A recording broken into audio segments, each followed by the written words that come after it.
Oh, come in, come in. Come in, sit down. Good to see you.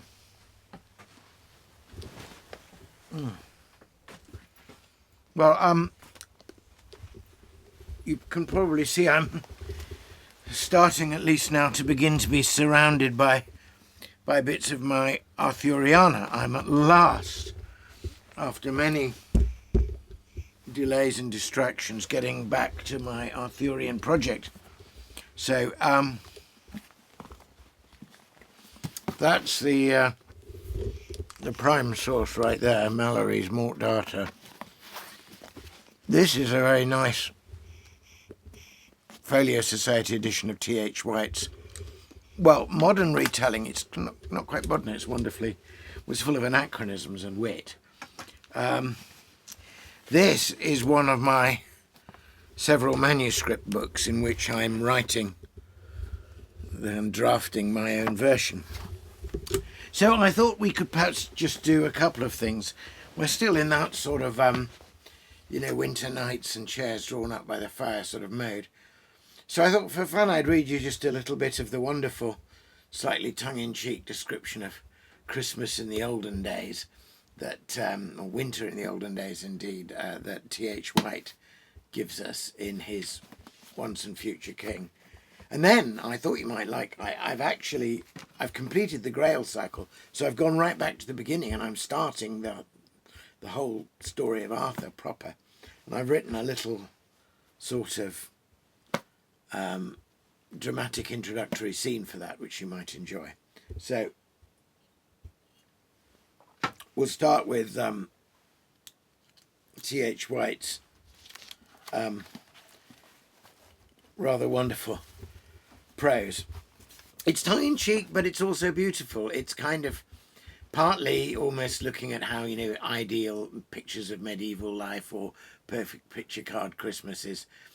And yet, the thing he describes is itself still very beautifully described. So this is section 15 in the first book, which was The Sword in the Stone. It was Christmas night, the eve of Boxing Day meat.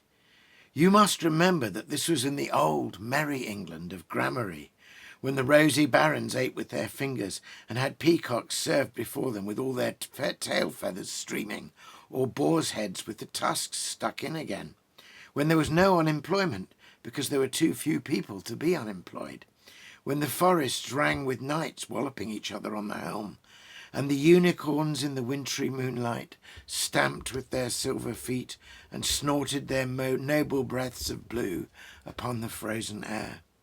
Such marvels were great and comfortable ones, but in the old England there was a greater marvel still. The weather behaved itself. In the spring, little flowers came out obediently in the meads, and the dew sparkled and the birds sang. In the summer it was beautifully hot for no less than 4 months, and if it did rain just enough for agricultural purposes, they managed to arrange it so that it rained whilst you were in bed.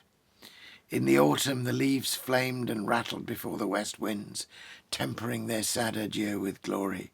And in the winter, which was confined by statute to 2 months, the snow lay evenly, 3 feet thick, but never turned into slush.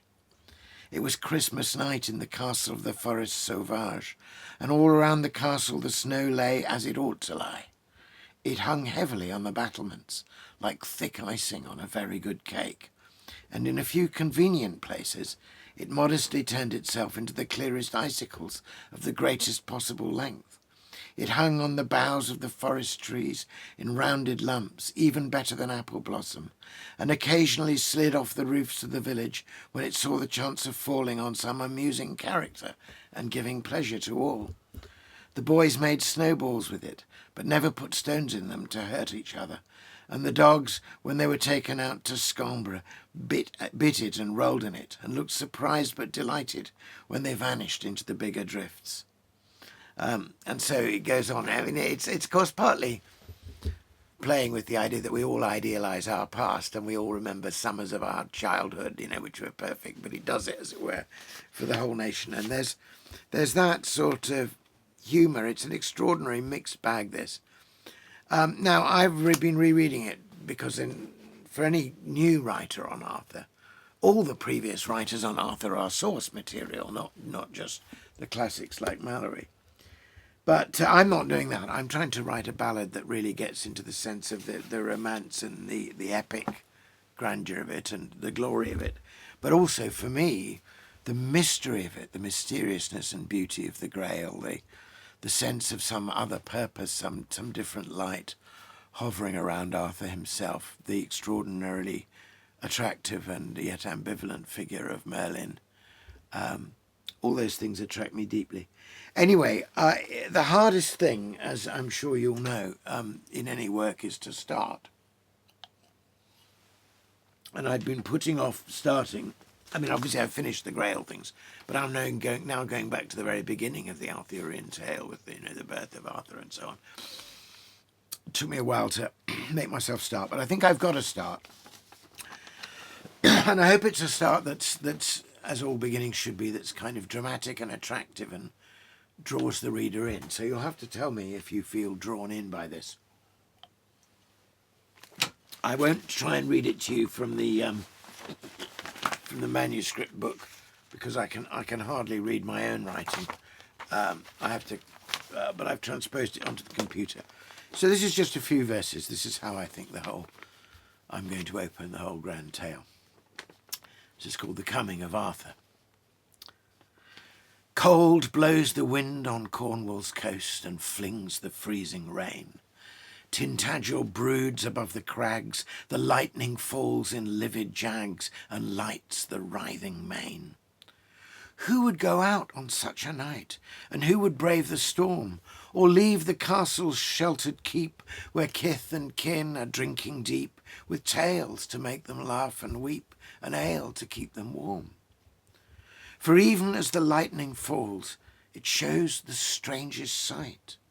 An old man in a worn grey cloak, for wind to catch and rain to soak, and tattered hat and staff of oak, comes from the castle keep and moat, and strides into the night. He holds a bundle in his arms, all wrapped in swaddling tight, and by the lightning you may see the thing he carries privily, an infant, cradled tenderly, whose cry pierces the night. And now he looks to left and right, lest he should have been seen. He turns his back upon the sea, he calls and whistles 3 times 3. A great white steed comes suddenly from out a field of green. The white horse knows his master well and whinnies with delight. And now the old man mounts the steed, who comes to him at greatest need. The babe beneath his cloak all warm is shielded from the pelting storm. They ride off through the night. Who is the old man, cloaked in grey, and who the tiny child? What drives them out into the night and through the storm so wild? Why all this need for secrecy? And whom have they to fear, that they should ride all through the night in the dark time of the year? Draw closer to the fire with me, wrapped warm in cloak and shawl. Draw close and hear the ancient tale, and I will tell you all. Who is the old man cloaked in grey, with hair and beard so white? Why, he is Merlin, the great sage, the wizard, the shape-shifting mage, the wisest man of all that age, a servant of the light. And who the babe he holds so close, and shields from wind and rain? Why, he is Arthur, Uther's son, long prophesied to be the one to face the darkness all alone, to pull the sword from out the stone, to re-establish Logre's throne, and from that throne to reign. And why this need for secrecy? Why all this need for haste? What drives the old man and the child to ride by night through weather wild, through lands both wild and waste?